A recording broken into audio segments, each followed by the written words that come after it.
It was a bright December morning on New York's Upper East Side. Snowfall had covered the city with a white blanket, and the streets were filled with people doing their Christmas shopping. Tommy Rodriguez, 66 years old, was slowly making his way down Madison Avenue in his black Mercedes. Tommy was one of New York's most successful real estate moguls.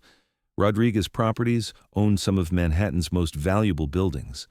With his Armani suit, Rolex watch, and confident demeanor, he was the epitome of a millionaire.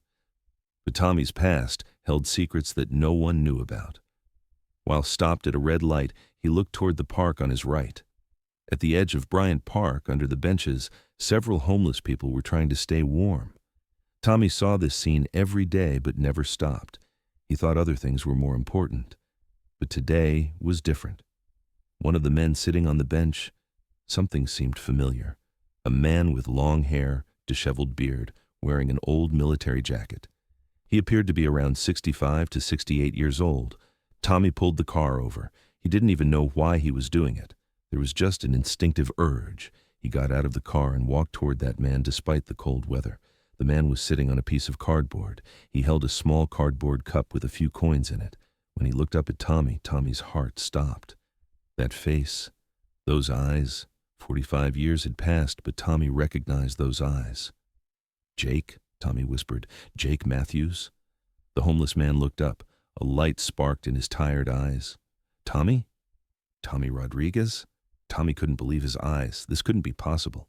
His friend Jake Matthews, that hero, couldn't be in this condition. "Dear God, Jake. Is it really you?" Jake tried to smile. "Yeah, brother, it's me, Jake. I've changed a bit." Tommy knelt down. On the cold pavement, his expensive pants soaking up snow water, but he didn't care. He hugged Jake. After 45 years... "Jake, what happened to you? How?" Jake shook his head. "Long story, Tommy. But you made it. I'm proud of you." Tommy's eyes filled with tears. This man had saved his life. And now he was here, living on the streets. "Come on, get in the car. I'm getting you out of here." Jake hesitated. "Tommy, I'm not clean. Your car is so nice." "Don't worry about it." Tommy was determined. "You got me out of Vietnam. Now I'm getting you out of here. 45 years ago, 1971, Vietnam's Mekong Delta. Tommy Rodriguez was a 21-year-old staff sergeant, Echo Company, 25th Infantry Division. Jake Matthews was 19 years old, a fresh private, but brave and reliable. That day they were on a reconnaissance mission. They had left Firebase Alpha to investigate Viet Cong activities. The entire squad was 8 men. Tommy was the commander. Jake was the youngest soldier. "Rodriguez to base. We're approaching grid 347. No enemy contact yet." But an ambush was waiting for them. It was always like that in Vietnam. The enemy was everywhere and nowhere. The first bullet landed right next to Tommy. "Contact! Contact!" Jake shouted. They came under fire. The Viet Cong were attacking from all sides. While Tommy was trying to organize his squad, an RPG exploded nearby. Tommy fell to the ground and lost consciousness. When he woke up, his hands were tied. He was in a bamboo cage in a Viet Cong camp. He had been captured. For 3 days he was interrogated. He was beaten, starved. Every day he came face to face with death, but he didn't give up information. Never. On the 4th night, gunfire came from the forest. Fighting. He could hear American voices. Someone was coming. 2 Viet Cong soldiers guarding his cage suddenly fell to the ground. A figure emerged from the darkness. It was Jake Matthews. His face was painted with war paint. He had an M16 in his hands. "Tommy, time to get up, brother." Jake broke the cage, freed Tommy. "How did you find me?" "I never stopped looking for you. No man left behind, remember?" They escaped throughout the night. Jake carried Tommy on his back because Tommy was wounded. In the forest, in the swamp, they walked 12 miles, every step with the risk of death. "Jake, leave me. Save yourself." "Nonsense, Tommy. You're my sergeant. I can't leave you." And they returned to Firebase Alpha. Tommy was taken to the hospital. Jake was hailed as a hero. But the war wasn't over. Jake's second tour came. He went to Laos. There he was exposed to Agent Orange. Tommy was sent home due to his injury. When they said goodbye, Jake had said, "Tommy, when you get home, build a good life. I'm asking this promise from you." "And I kept that promise," Tommy said as he helped Jake into his car. "But what happened to you?" Jake was silent. Then he slowly began to speak. "After I came back from Laos, everything got worse. Agent Orange, PTSD. I couldn't sleep. Nightmares came every night. You, me, Vietnam. Always the same nightmares." Tommy listened. Jake continued. "I tried to get married. There was a girl named Sarah. She was beautiful, patient. But I wasn't the same Jake anymore. I would scream at night, wake up soaked in sweat. I was scaring her." "What happened?" "She left me. She was right, actually. I wasn't a normal person anymore. Then I lost my job. I started drinking. Everything fell like dominoes." Tommy's heart ached. This man had saved his life, and the system had doomed him to failure. "And you ended up on the street?" "It's been 15 years. I stay in shelters sometimes, but mostly on the street. People get scared when they see me. They call me crazy veteran." Tommy stopped the car. Tears were flowing from his eyes. "Jake, I'm sorry. I should have looked for you. I should have found you." Jake put his hand on Tommy's shoulder. "No, brother. You built your own life. I'm proud of that. You succeeded for me." "No, Jake. I succeeded because of you, and now it's my turn." Tommy took Jake straight to his home on the Upper East Side. In the luxury apartment, Jake was amazed. "Tommy, I can't stay here. This is your world." "No, Jake, this is our world. You saved my life. Now I'm saving yours." That night, Jake showered and put on clean clothes. He wore Tommy's old suits. When he saw himself in the mirror, he cried. "I haven't seen myself like this in 45 years, he said.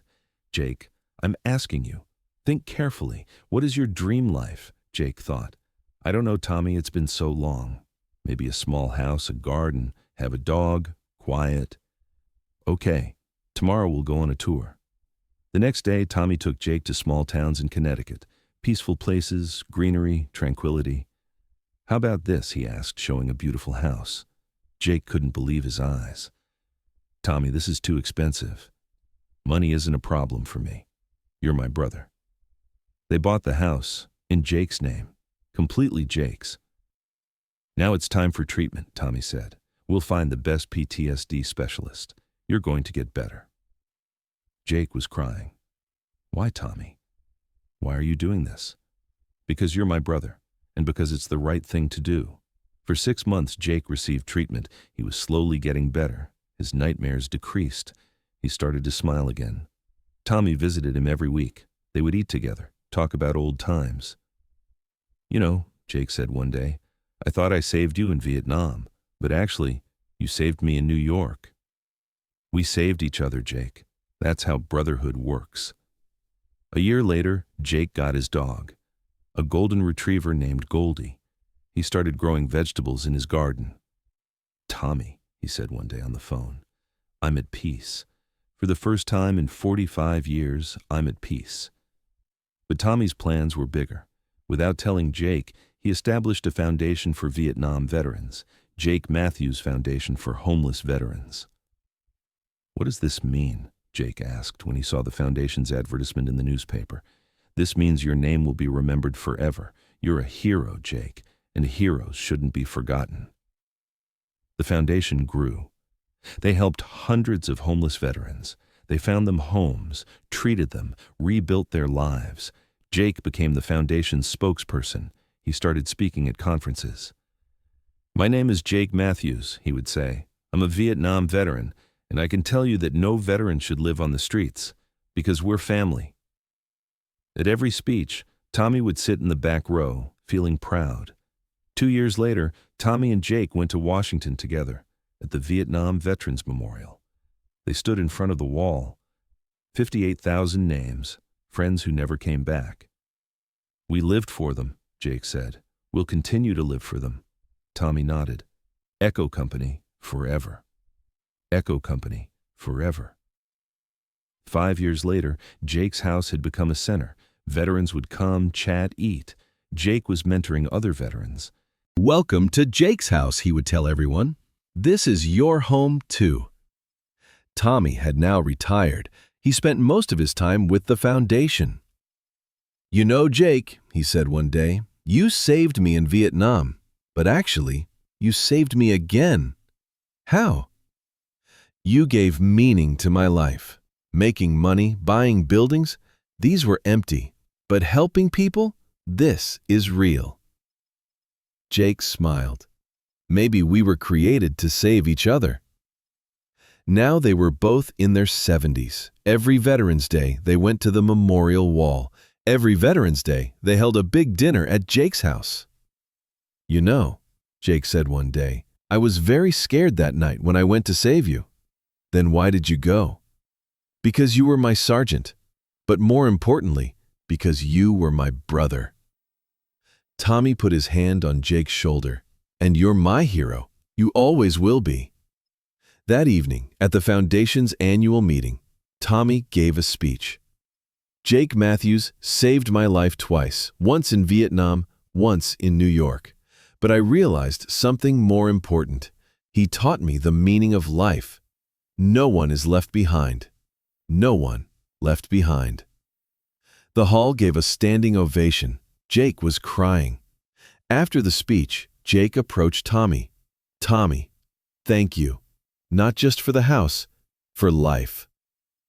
"I thank you, Jake. You reminded me why I lived."